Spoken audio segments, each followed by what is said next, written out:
in Dalwallinu one morning. He said, "Mr. Grahame, one of your trailers has rolled into the ramp at the side of the wheat bin opposite the road train terminal. What can you tell us about that?" I said, "Mate, they don't roll when the maxi brakes are on. Someone wanted the space, obviously, and hit the yard release and let her go. Thank goodness it didn't kill someone going across the road. That's what it's like." Anyway, this suspicious-looking bloke had a backpack on. He sort of sidles up to me, and I thought, he's on the dodge, he's looking for a ride, and if he can't get one, he's going to crawl into someone's trailer and sneak off up north somewhere to get away. And he came up to me and he said, "G'day, my name's Elliot."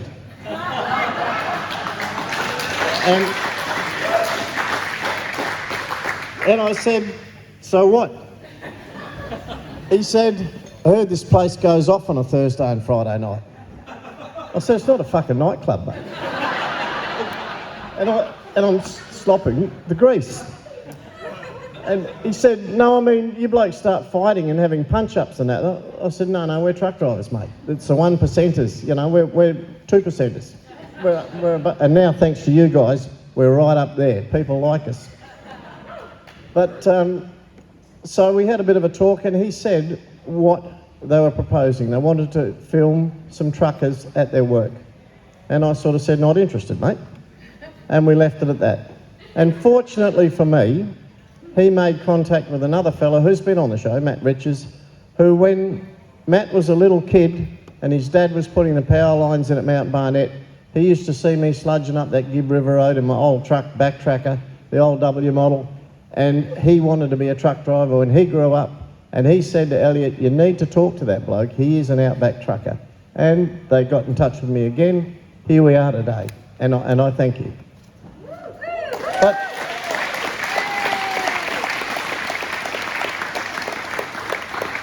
part of, you know, what else I want to thank you for is we are proud of our jobs and our country. And you people have put us on the map. I mean, you know, a road train now is bigger than a shrimp on a barbie. People know about us everywhere. I get phone calls, my number's on the side of the truck. Oh, and incidentally, if anyone sees that little Joanna Atkins come up again with Nick, I've got to tell you something about her too. But I now get phone calls from Siberia. I've got email photos at home of Russian fellas bogged in this hard, battling 20, minus 50 below zero, and this bloke's telling me he takes his hat off to what we're doing.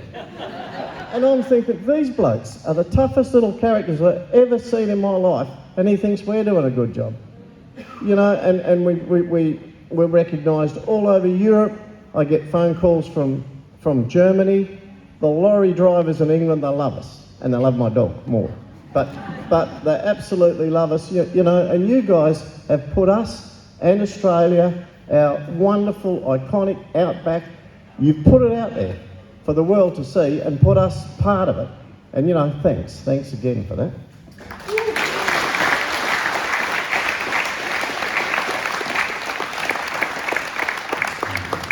Now, we couldn't do it, as I said, without you guys.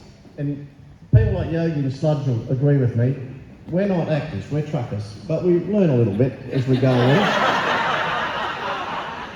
We got those dudes, and I've got to thank Elliot for something too. That Elliot, he was the cameraman on the first trip, and you see some photos up there of my truck bogged, and that Elliot was there.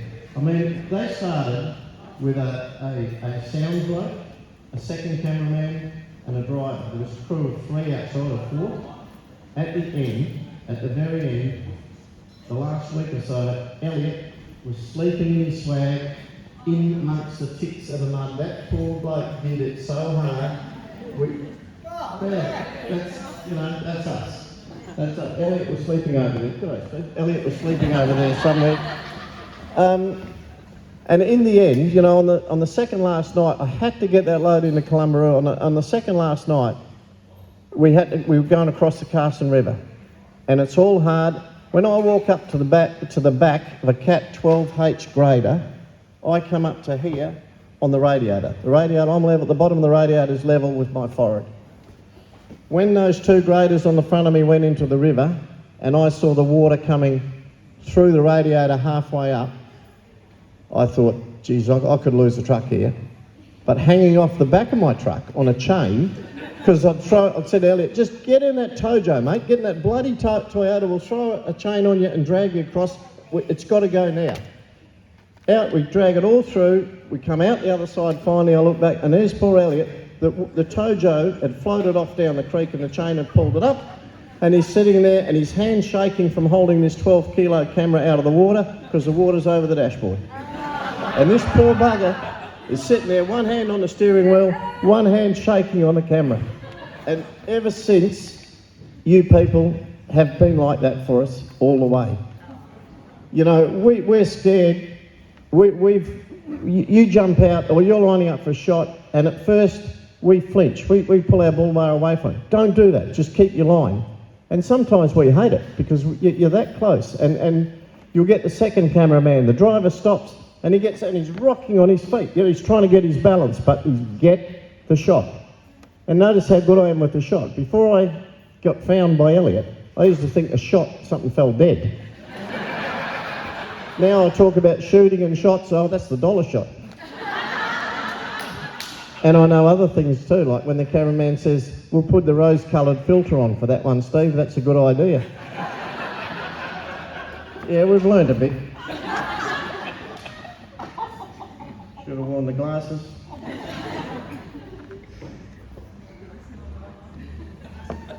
And you know, the other thing, of course, is none of it happens without all you guys back at headquarters in Blinko Street. And the quiet achievers. You know, the wonderful Freyas and Sophias, and look, I can't name all your names, but you're just always polite, helpful, straight to the point, and you get it going, you know, and you've got us blokes giving your producer cameraman the shits. You've got poor old drivers, you've got Steve or Trev or, you know, someone ringing up, they need information, they need supply, and quietly and carefully, you people always give it to them. You make it happen, and we thank you.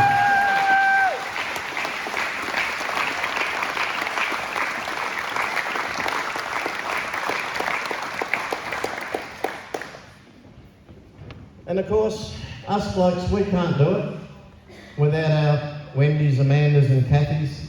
We thank you. You know, Kath's at home, you get critics. We get critics in this business, and quietly in the background, those nasty emails, the error, the things that are said incorrectly, are just, without any aggro, they're just quietly straightened out. People are put in the right direction, and it's really good. We appreciate it. Thank you.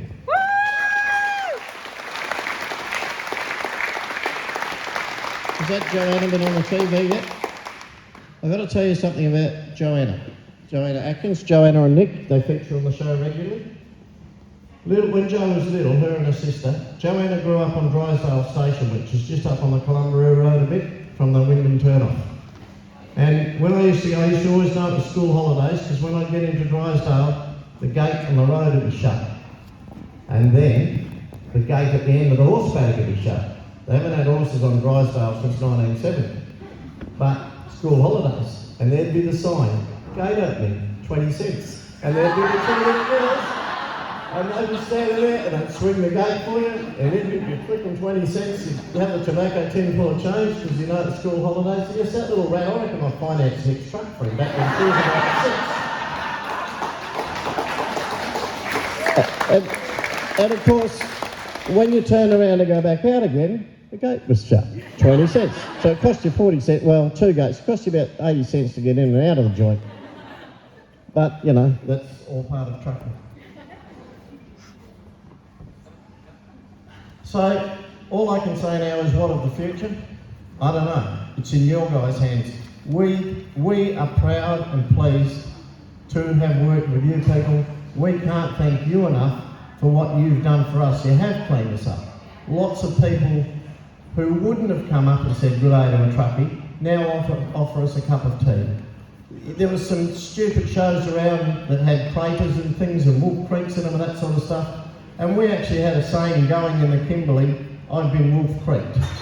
you would stop, there would be a person in trouble, or you'd start to speak to them, and all of a sudden the glaze would come over their face and they'd go, oh, this is a rough-looking, stubbly truck driver, and you'd see the look on it, and they start backing off and going away. And turn around to your mate and say, just got Wolf Creek on that one. So you stopped that, you guys, and it's good, because it was discomforting, it wasn't right, and what you've done is you have made people realise that we truckers are hard-working dads, granddads, whatever, and we thank you. But more, and also, you didn't think truckers could talk this much, did you? Couple of years. We've got to thank Julia. We've got to thank the executive. Thank you for your foresight, your faith. You made it happen, and here we are today. And now I do need a better. Thank you.